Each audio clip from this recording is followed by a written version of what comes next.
오늘 함께 나눌 하나님의 말씀은 신약성경 사도행전 26장 1절에서 23절 말씀입니다. 사도행전 26장 1절에서 23절 말씀이 내용이 좀 길지만 그 의미를 살피면서 한 절씩 교독하도록 하겠습니다. 아그리빠가 바울에게 이르되 너를 위하여 말하기를 내게 허락하노라 하니 이에 바울이 손을 들어 변명하되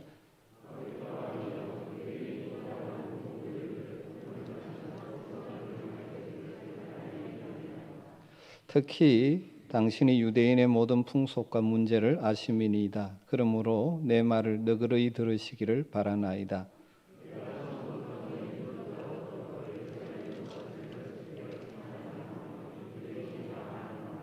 일찍부터 나를 알았으니 그들이 증언하려 하면 내가 우리 종교의 가장 엄한 팔을 따라 바리새인의 생활을 하였다고 할 것이라.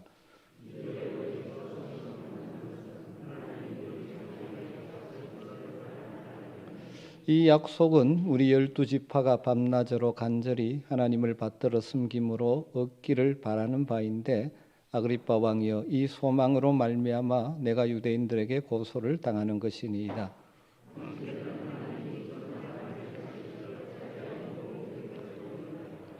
나도 나사렛 예수의 이름을 대적하여 많은 일을 행하여야 될 줄 스스로 생각하고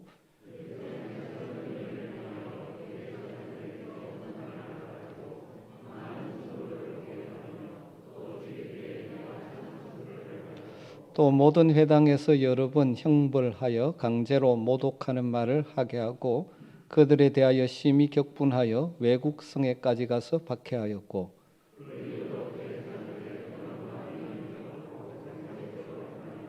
왕이여 정오가 되어 길에서 보니 하늘로부터 해보다 더 밝은 빛이 나와 내 동행들을 둘러 비추는지라.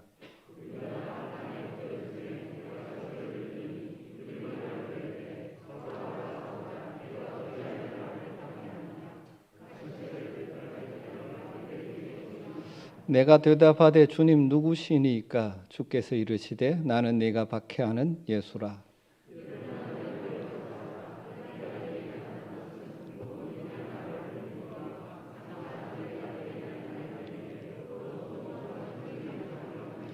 이스라엘과 이방인들에게서 내가 너를 구원하여 그들에게 보내어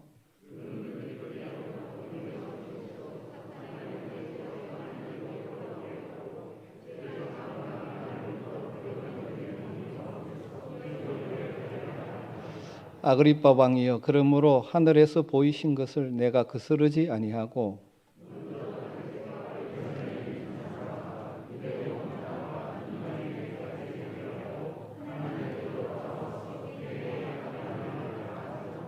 유대인들이 성전에서 나를 잡아 죽이고자 하였으나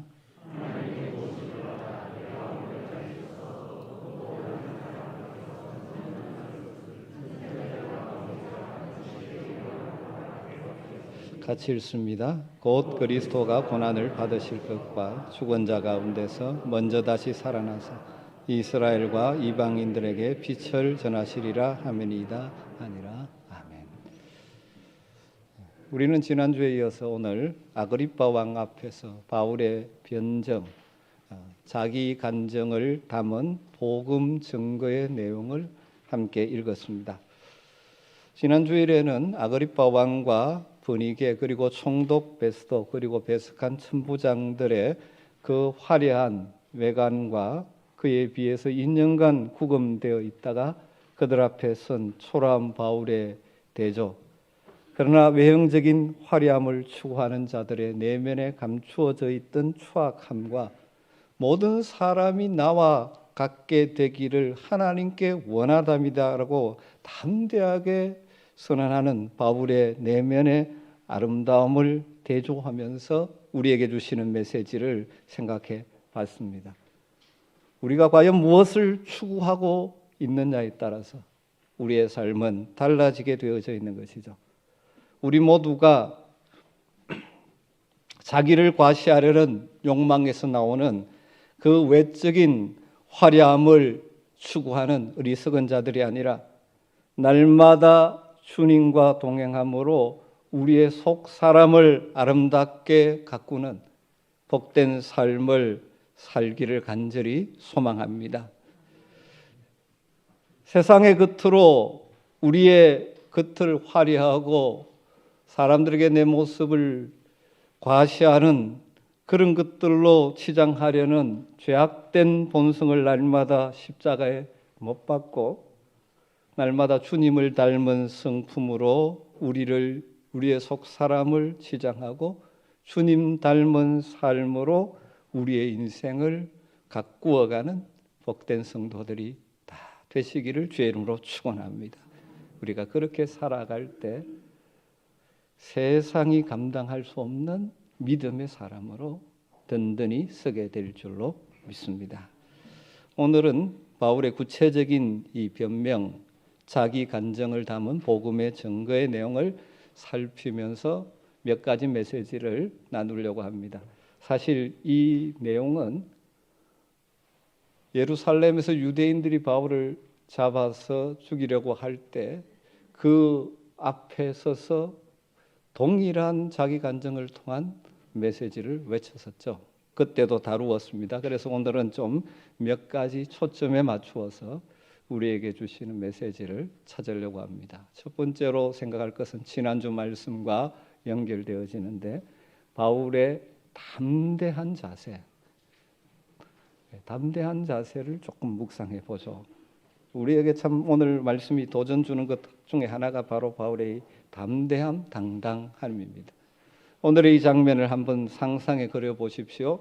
위에는 아그리빠 왕과 그의 눈이 번이게 그리고 총독 베스도가 앉아 있습니다. 그것도 화려한 왕의 복장을 갖추고 총독의 복장을 갖추고 그 좌우로 천부장들이 배석해서 위용을 갖추고 있습니다.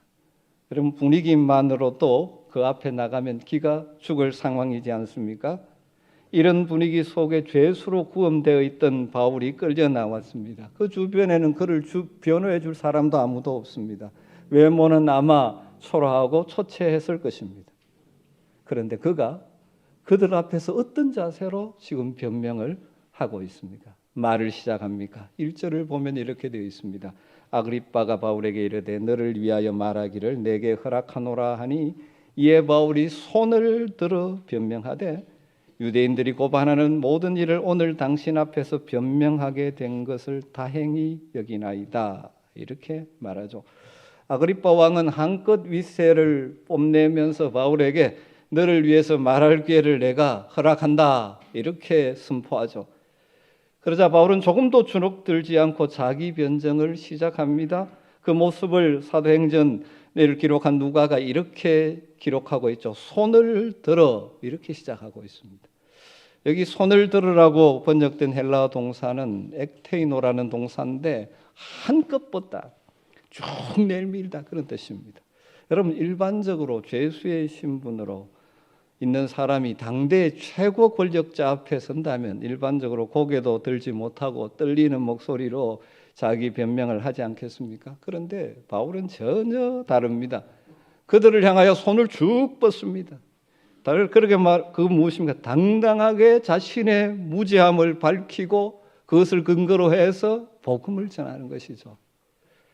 여러분 거기에다가 바울의 말을 또 주목해 볼 필요가 있습니다. 오늘 당신 앞에서 변명하게 된 것을 다행히 여기나이다 이렇게 말했다고 되었는데 다행이라고 번역한 것은 이 의미를 다 전달해 주지 못하는 것입니다. 여기 다행히 여긴다 이 말은 우리에게 그냥 이해되기로는 이처럼 좋은 변명의 기회를 얻게 된 것은 참 행운이다. 이런 기회가 없었으면 큰일 날 뻔했다. 뭐 그런 의미가 다가옵니다. 그러나 그런 의미는 아닙니다.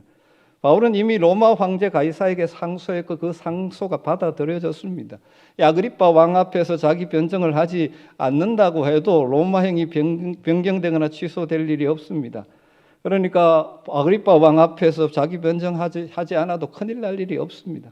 여기 다행이라고 번역된 헬라가 마카리오스입니다. 기본 의미는 복되다라는 형용사입니다. 이게 복이다라는 것이죠. 여러분 이것은 바울이 자신이 아그리파 왕 앞에서 이런 자기 변증을 하게 된 것은 하나님 주신 복이요 하나님의 은혜라고 지금 고백하고 있는 것입니다. 다르게 말하면 하나님이 주신 기회다, 그렇게 고백하는 것이죠.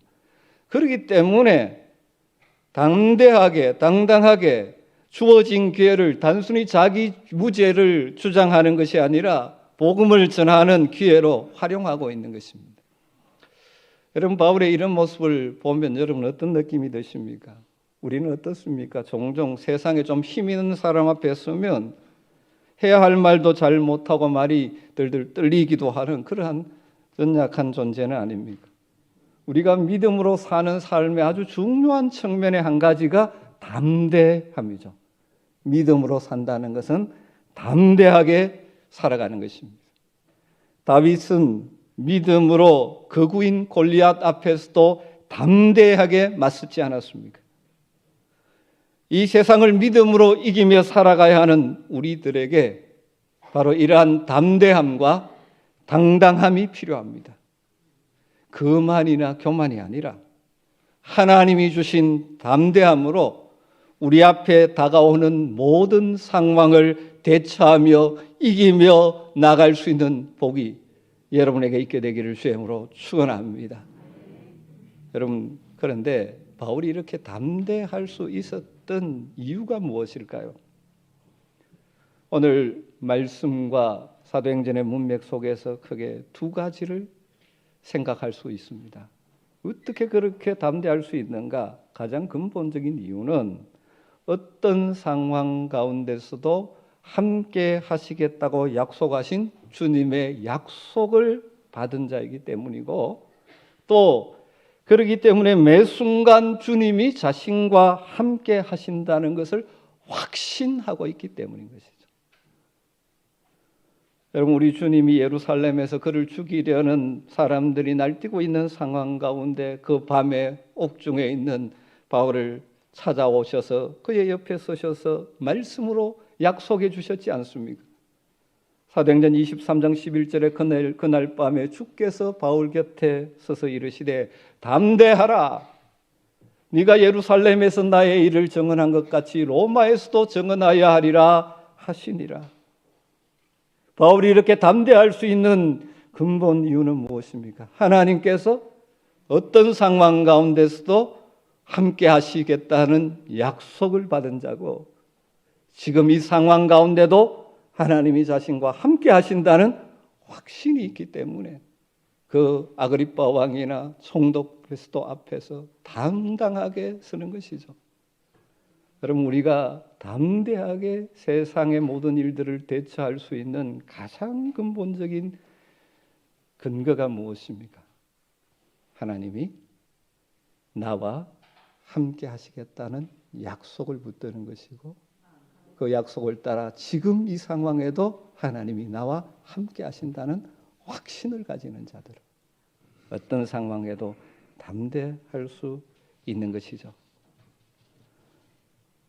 하나님께서 약속의 말씀인 성경을 통해서 우리에게 얼마나 자주 내가 너와 함께 하겠다, 함께 한다 약속을 참 많이 주셨습니다. 우리의 연약함을 아시기 때문에, 우리가 너무 쉽게 자주 두려워하는 존재임을 아시기 때문에 자주 두려워하지 말라, 놀라지 말라, 내가 너와 함께한다 계속 우리에게 말씀해 주시죠.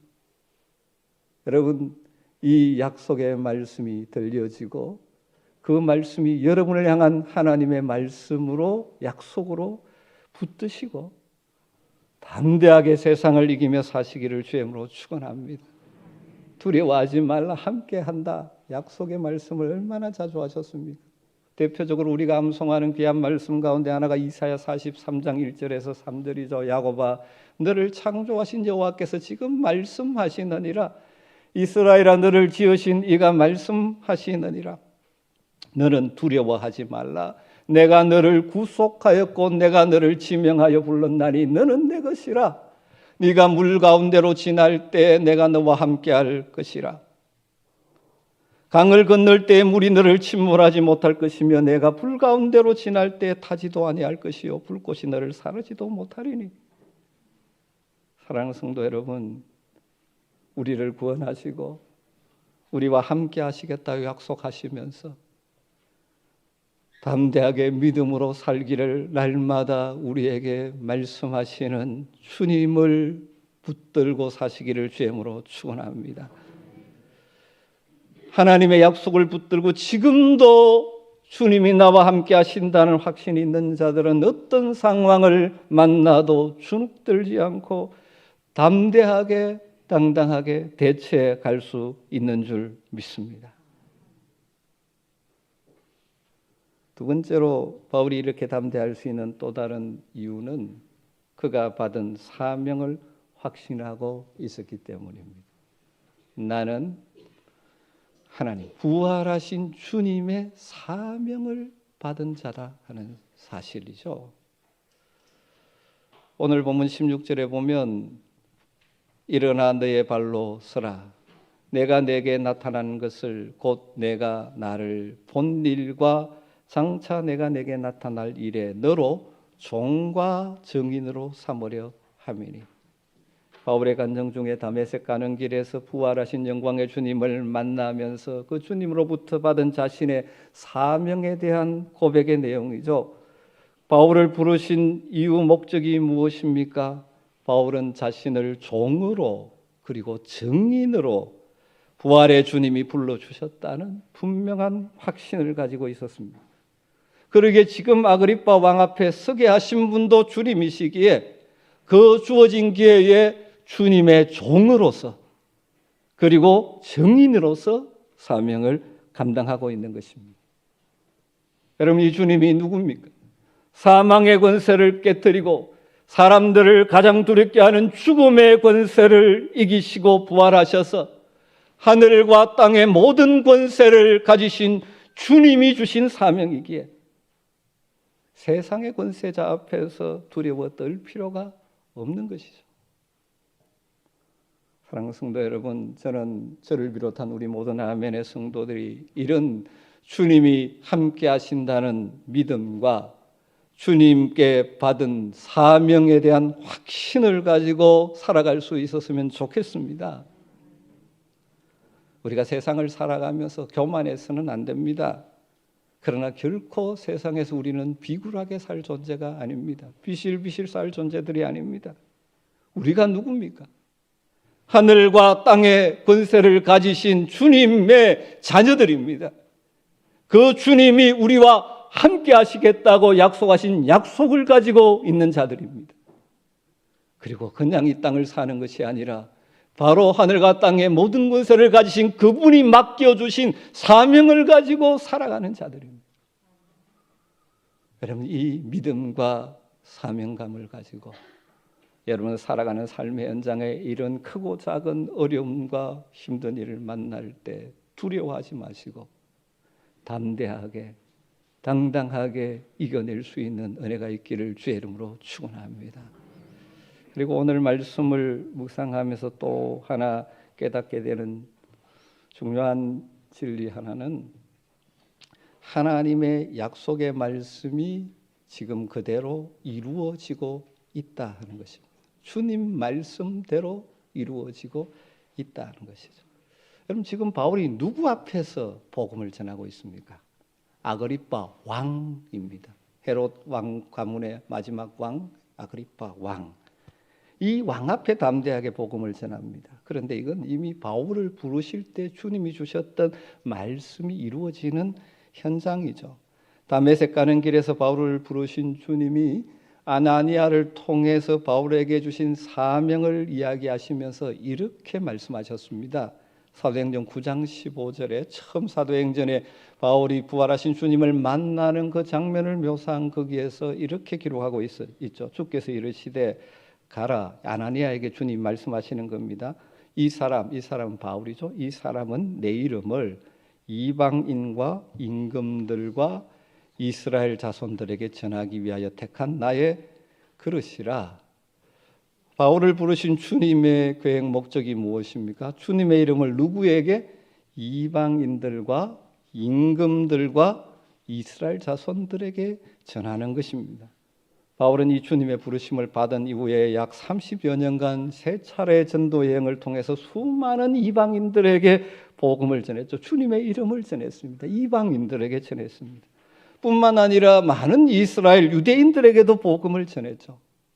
그런데 지금은 누구 앞에서 전하고 있습니까? 아그리파 왕. 이방인들과 임금들과 이스라엘 자손들에게 했는데 지금 누구 앞에 서세요? 아그리파 왕 앞에서. 바울이 그들에게 주님을 증언하겠다고 그들의 왕궁을 방문해서 이루어진 일도 아닙니다. 바울이 찾아간들 아그리파 왕이 만나주겠습니까? 그런데 그들이 신임 총독인 베스도와의 상견례를 가지기 위해서 자진해서 가이사랴로 찾아왔기 때문에 가능해진 일이죠.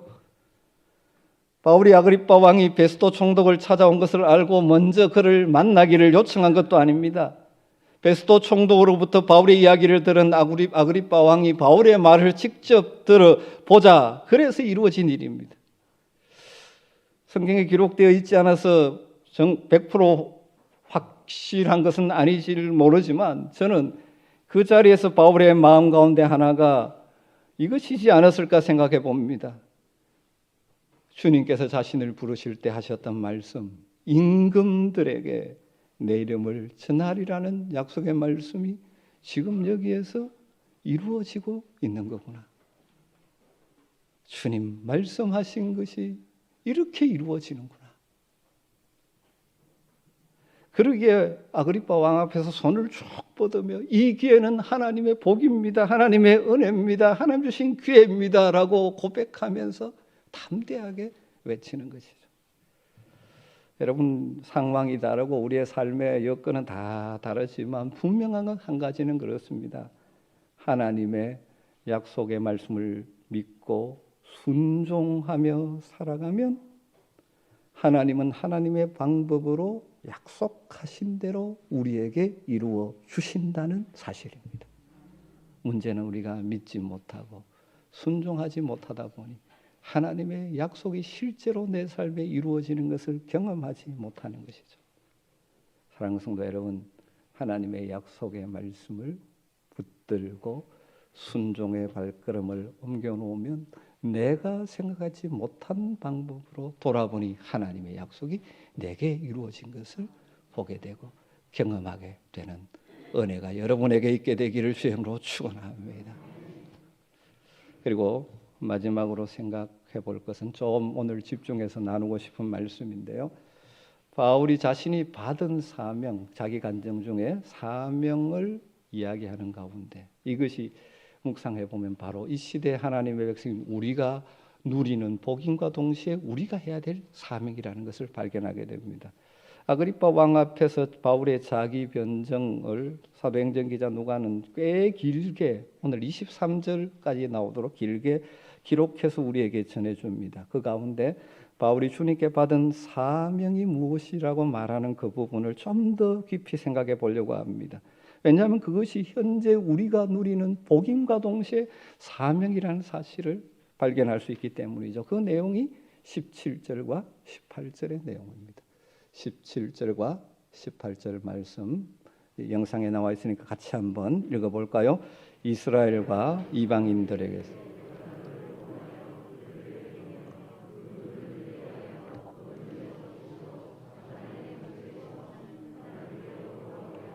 죄사함과 나를 믿어 거룩하게 된 무리 가운데서 피업을 얻게 하리라 하더라. 네 가지 구를 중심으로 보겠습니다. 첫 번째가 바울이 받은 사명이 눈을 뜨게 하는 사명, 눈을 뜨게 하며 이렇게 되어 있습니다. 바울이 주님께 받은 사명은 사람들의 눈을 뜨게 하는 것입니다. 이 말이 그 당시 사람들이 다 앞을 못 보는 사람이라는 것이 아니죠. 분명히 사물을 분간할 수 있는 육신의 두 눈을 가지고 있습니다. 그렇지만 그들이 중요한 것을 보지 못하고 있죠. 영적인 것을 보지 못하고 있는 것이죠. 육신의 눈은 떴지만 정말 중요한 영적인 눈은 뜨지 못한 자들이죠. 그래서 그들은 어둠 속에 자신들이 갇혀 있다는 사실도 인식 못합니다. 사탄의 속박에 살면서 사탄의 종노릇하고 있다는 사실을 인식하지 못해요. 여러분, 하나님을 만나지 못하고 불신자들을 보십시오. 그들이 잘못 산다고 생각하지 않습니다. 잘 산다고 생각합니다. 자기를 위해서 산다고 생각하는데 사실은 꼼꼼히 들여다보면 그들은 어둠 안에 살고 있어요. 그리고 자신의 뜻대로 산다고 생각하기 쉬운데 실제로는 자기의 욕망, 그 뒤에 욕심의 욕망을 자극해서 끌고 가고 있는 사탄의 속박 속에 살고 있는데 그것을 몰라요. 왜? 눈을 뜨지 못했기 때문에. 그래서 주님께서 바울을 보내서 사실 사명이 뭐냐? 사람들이 눈을 뜨게 하는 것이죠. 그래서 뭘 알게 합니까? 어두움에서 빛으로, 사탄의 권세에서 하나님에게로 돌아오게 하는 것이 사명이라고 말하는 것이죠. 눈을 뜬다는 의미는 바울도 사실은 눈을 뜨지 못한 자였죠. 그러나 다메섹 가는 길에서 부활하신 주님을 만나면서 실제적으로 육신의 눈이 잠시 어두워졌다가 아나니아를 통하여 회복되는 과정을 통하여 이 진리를 깨닫게 하셨죠. 아나니아가 육신의 눈이 머문 바울을 향하여 뭐라고 선언합니까? 다시 보라. 그렇게 말할 때 그의 눈이 떠졌습니다. 다시 보라. 헬라어로 아나블레포, 위를 보라, 쳐다보라, 우러러 보라, 그런 의미죠. 전에까지는 보지 못했던 눈을 떠서 그분을 보게 되는 역사가 거기에서 일어난 것이죠. 과거에 부활하신 주님을 보지 못했기 때문에 부활하신 주님을 증거하는 그리스도인들을 신성모독자라고 생각하고 그들을 박해하고 그들을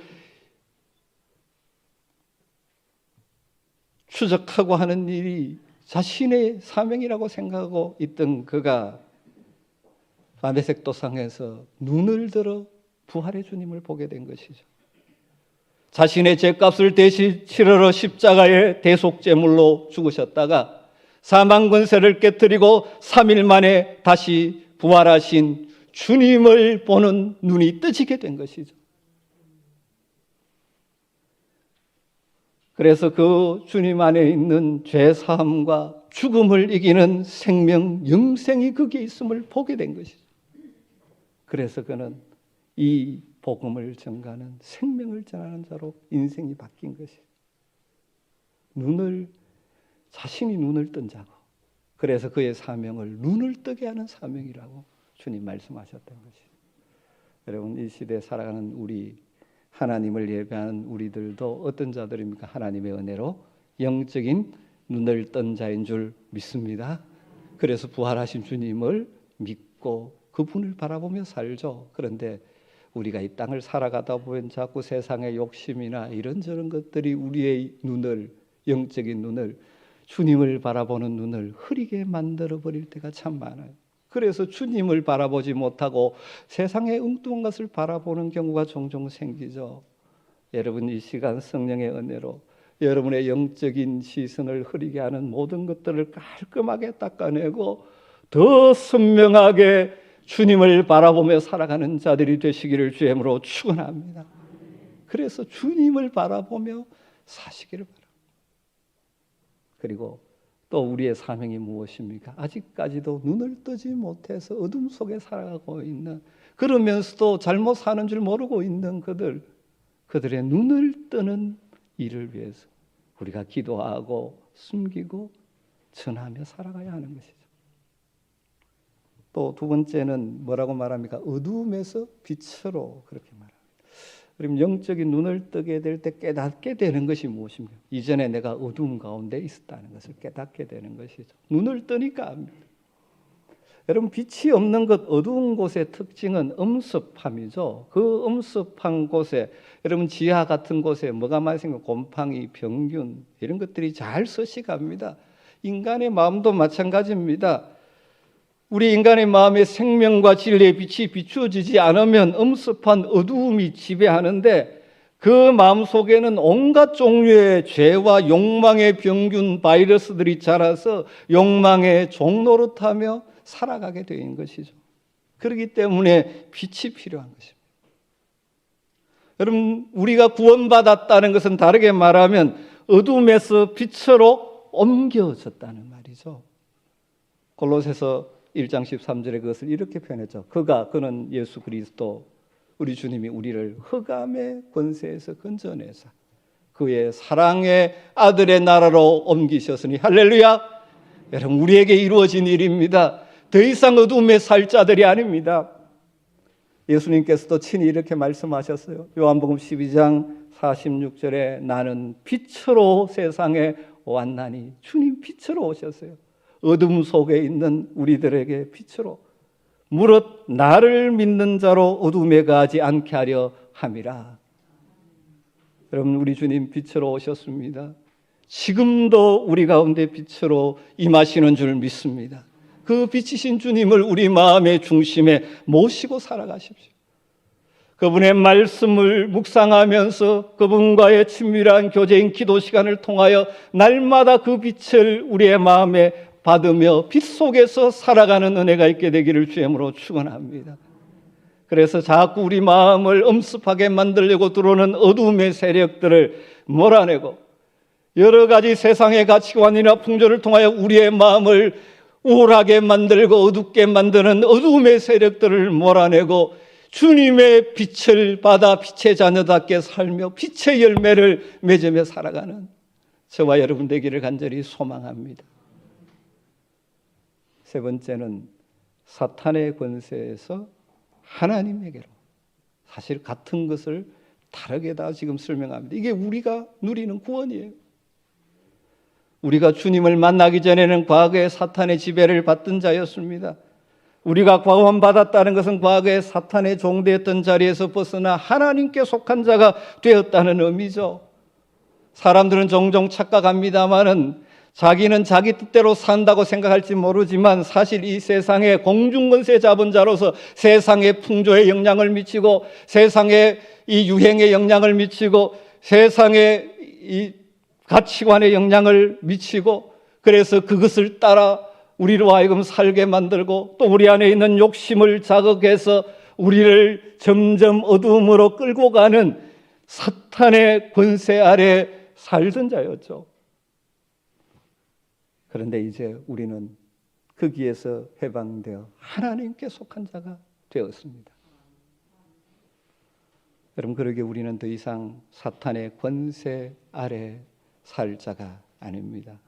다르게 말하면 세상의 풍조와 유행과 가치관으로 우리를 유혹하고 우리 속에 있는 죄악된 본성에 남아있는 욕심을 자극해서 우리를 끌고 가려는, 우리를 넘어뜨리려는 사탄의 권세를 예수 그리스도의 이름으로 깨트리고 적극적으로 날마다 하나님의 나라 백성답게 주님의 다스림을 받으며 살아가는 하늘나라 백성으로 살아가기를 주의 이름으로 축원합니다. 왜냐하면 우리는 사탄의 권세에서 하나님께로 돌아온 자들입니다. 마지막 네 번째, 거룩하게 된 무리 가운데서 기업을 얻게 하리라. 여러분, 우리가 구원받았다는 것은 기업이 있는 자가 되었다는 말이죠. 여기 기업이라는 단어는 유업, 목, 분깃, 유산을 의미하죠.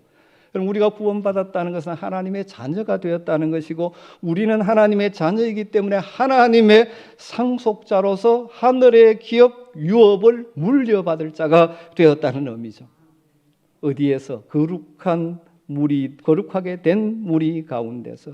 거룩하게 된 무리가 무엇입니까? 이 땅에서는 성도의 모임인 교회에서, 그리고 장차 완성될 하나님의 나라 천국에서 만나게 할 성도들, 거룩한 자들의 모임에서, 그러니까 우리가 이 세상에서가 아니라 하나님의 백성의 공동체 안에서, 그리고 저 천국의 유업이 있는 자들이 되었다는 것이죠.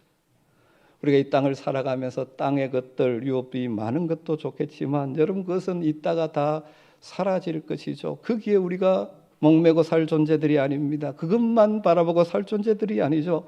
우리는 어떤 자들입니까? 하늘의 기업이 있는 자들입니다. 땅의 것들은 썩어지고 쇠해지고 사라지는 것이죠. 베드로전서 1장에 보면 하늘에 우리에게 약속하신 기업은 썩지 않고 쇠하지 않는 것이라고 그렇게 말씀하고 있습니다. 그렇기 때문에 우리가 이 땅을 살아가면서도 하늘의 기업이 있는 자답게 산다는 것은 우리의 모든 것을 잘 사용하여 하늘의 보물을 찾는 삶을 살아가는 것이죠. 장차 천국에서 누릴 유업을 바라보기 때문에 소망 가운데 어떤 어려움을 만나도 인내하고 세상의 욕심이 아니라 하늘의 관점을 따라 이 땅을 살아가는 자들이 되는 것이죠. 여러분, 우리는 하늘의 유업이, 기업이 있는 자들입니다. 그럼 오늘 이 말씀 앞에서 우리가 어떤 존재인지 다시 확신하시고 담대하게 여러분의 삶의 현장에서 세상을 이기며 살아가시기를 주의 이름으로 축원합니다. 우리는 눈뜬 자들입니다. 날마다 주님을 바라보며 사십시다. 어두움에서 빛으로 옮겨진 자들입니다. 사탄의 권세에서 해방되어 하나님께 속한 자들이 되었습니다. 성도들 가운데서 유업을 받을 자들입니다. 그러기에 이 세상 권세 앞에 굴하지 않고 우리에게 다가오는 이런저런 일들 때문에 두려워하고 주저하지 않고 담대하게 소망 가운데 살아가는 복 있는 성도들이 되시기를 주의 이름으로 축원합니다. 기도하겠습니다. 하나님 감사합니다. 오늘도 말씀을 통하여 다시 한번 이 험한 세상이지만 담대하게 살아갈 수 있는 믿음의 용기를 허락해 주심을 감사합니다. 우리를 눈뜬 자로 만들어 주시고 어둠에서 빛으로 옮겨 주시고 사탄의 권세에서 끌어내어 하나님께 속한 자로 만들어 주시며 성도들 가운데서 유업이 있는 자가 되게 해주신 것 감사합니다. 이 확신을 가지고 그리고 그 주님이 함께 하시겠다고 약속하신 그 약속을 붙들고 어떤 상황 가운데서도 낙심하지 않고 두려워하지 않고 담대하게 살아가는 우리 모든 아멘의 가족들 되게 하여 주시옵소서. 예수님의 이름으로 기도드리옵나이다. 아멘.